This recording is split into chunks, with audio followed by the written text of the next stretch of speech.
Hey everybody, Jenna K here. I've been talking a little bit in my previous videos about trauma, specifically about how adverse childhood experiences, things we experience as a child, sometimes interplay with how we develop and how we behave as an adult. It's pretty simple and it makes a lot of sense.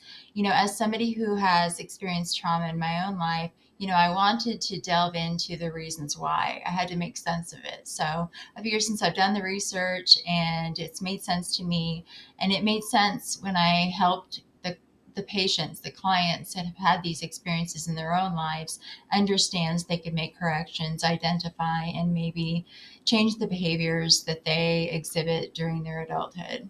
So, the question, can trauma lead to codependency? Absolutely. Childhood trauma may be responsible for resiliency, which is the ability to overcome adversity. Sometimes it motivates us to make positive changes so we don't ever have to go through what we experienced as a child.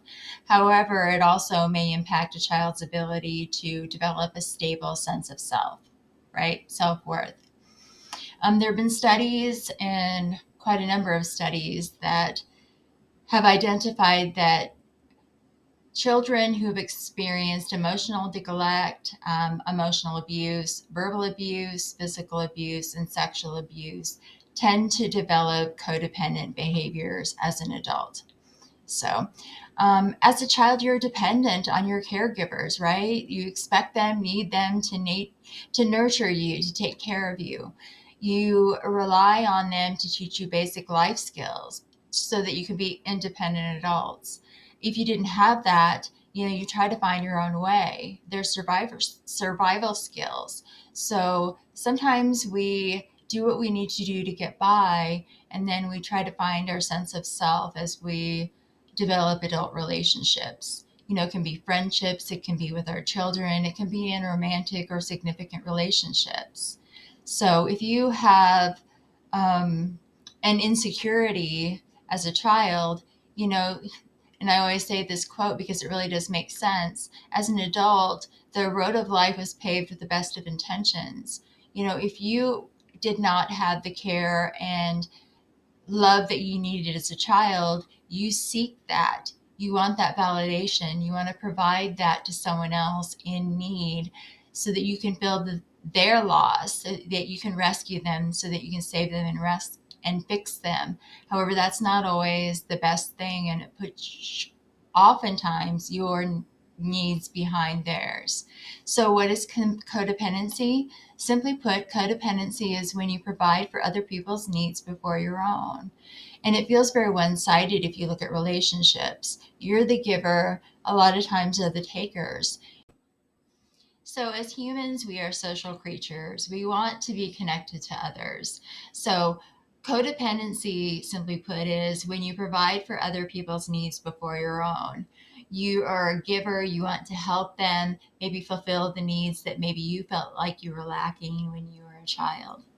So, codependency is also called relationship addiction. It makes it difficult to set and enforce boundaries. You may overfocus on another person because you didn't have that as a child. You may not necessarily want to control the situation. You might not necessarily aim to fix, but sometimes it manifests into that.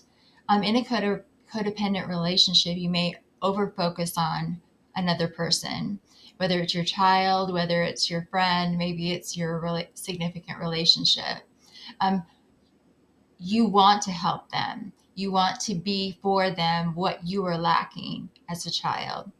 Um, you may want to save them, which sometimes, the road of life is paved with the best of intentions. You may give them things to make their lives easier so that they don't have to suffer like maybe you suffered. So, childhood trauma results from early abuse and neglect, and it also can be a complex form of post traumatic stress disorder. So, just because you experience difficulties in your childhood does not necessarily mean that you're going to develop difficulties in your life. But, however, it could explain sometimes why you get into certain relationships, why you exhibit certain behaviors, and why you make certain decisions. So this is important for you to know.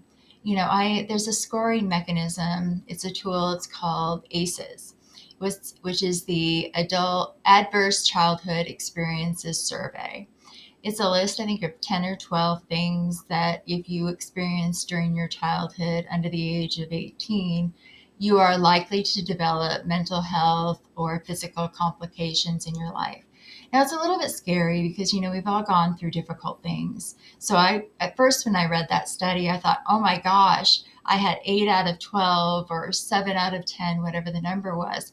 I'm doomed for failure. I'm going to develop all of these problems.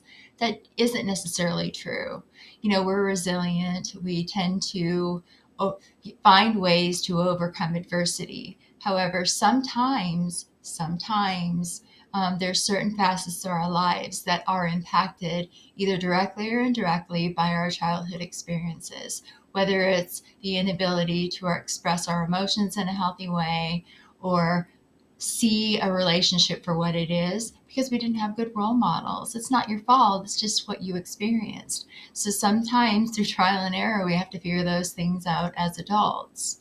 So, typically, when we think of addiction, the word addiction leads to things that are like things that we can wrap our heads around, like alcohol or drugs, sex, gambling, things that really are detrimental to our daily activities. Is it going to be an instant problem? Is it a deal breaker?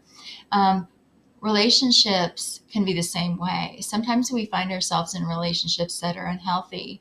Um, they're actually a manifestation of unmet childhood needs. So when you find yourself in a relationship that's unhealthy, sometimes we go above and beyond to try to make it work. Being with somebody is better than being with nobody. And we don't want to let go. We don't want to give up. We want to figure out how to make it work because we blame ourselves. If we weren't confident that we we're good enough, we have a good, strong sense of self worth, then we might not feel that way as adults. Kids that have struggled and didn't have strong parents, good, strong caregivers, they didn't blame them, they blamed themselves. What did we do? What did they do to deserve what they got?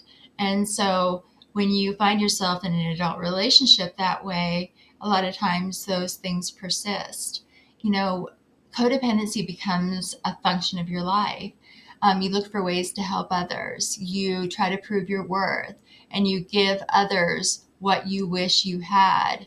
Um, you're defined by the reactions and the validation that you get from others. So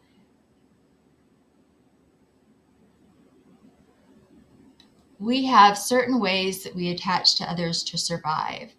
You know, um, you may have learned to attach to people whose behavior hurts you inadvertently because if you grew up in a chaotic household, for example, it's more likely that you're going to gravitate toward chaos. That feels more comfortable than sometimes when it's quiet or when there's contentment. You don't know what to do with that. You know how to survive. You know how to be acutely aware of your surroundings. You know how to be hyper vigilant. But what you don't know what to do with when there's nothing going on. You can't trust your instincts that you're not missing something.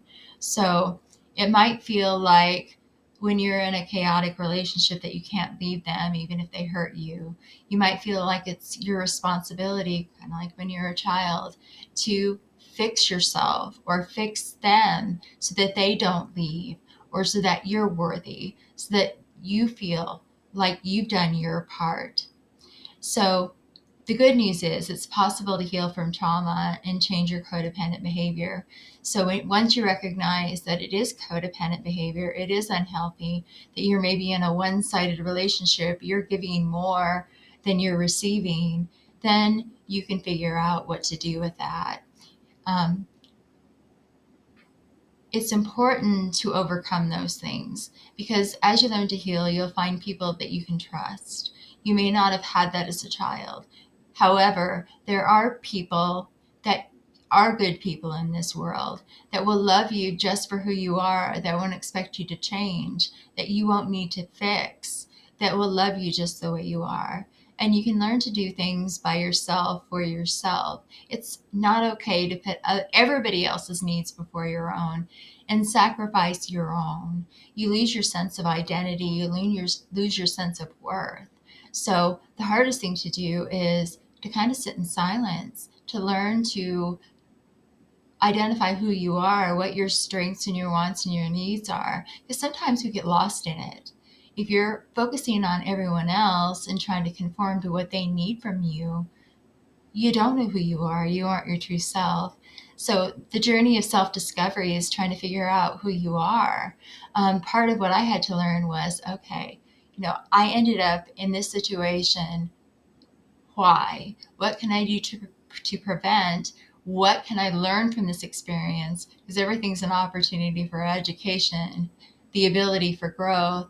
So what I had to do is backtrack and figure out how I ended up where I am at now and what I can do to change. So I really had to go back. I had to go back and, okay, this is where it started in all likelihood, with no blaming, no regrets. My parents did the best they could with what they had. They just didn't fulfill all of my basic needs in the way that they could have. And I'm not blaming them. It wasn't intentional, it was unintentional. However, it created this chain of events. So once I was able to backtrack and figure that out, I could make sense. Okay, this is maybe why I made that decision. This is maybe why, I developed that relationship here. And then it was quite liberating once I figured it out. So if you have those things, um, I encourage you to reach out to a professional or try to even in your mind go back and figure out what were you missing, what could you have learned, what should you have learned, not only so you can make corrections in your own life, but so you can maybe work those into your new relationships. And my goodness, if you're a parent, so maybe you could make those corrections so that your children don't have the same experience that you had. So you're not a failure. You didn't do anything wrong. You're a product of what you grew up in. So it's easy to blame yourself for what happened to you. It's easy to feel like a victim, but really, we are resilient folks. We can take things that happen to us and enact changes that really can change the course of the rest of your life. So I'll do this module today, and then I'm going to look at doing other little pieces of how trauma impacts our lives. And I'll also throw in, because this is how I roll, is sometimes you might get random puppy pictures or random quotes that I feel apply. A lot of it is because I've experienced these things myself and I can relate. So if you have any comments or if you have any questions or if you want to share your experiences, this is really a good forum. Please do follow, please do subscribe, please do like, because, I grew up thinking that my experiences were my own and I was ashamed. I didn't want to talk about them because I blamed myself. And the more I looked into it, the more education I gained, the more people I talked to, the more I realized that, everybody has had something that they've experienced that has impacted them into the rest of their lives. It's what we do with it that makes the difference. So anyway, that's all I got for today. So please do like, subscribe, and follow, and you just never know what you might get. So hopefully you'll learn something, or maybe I will. Have a good day.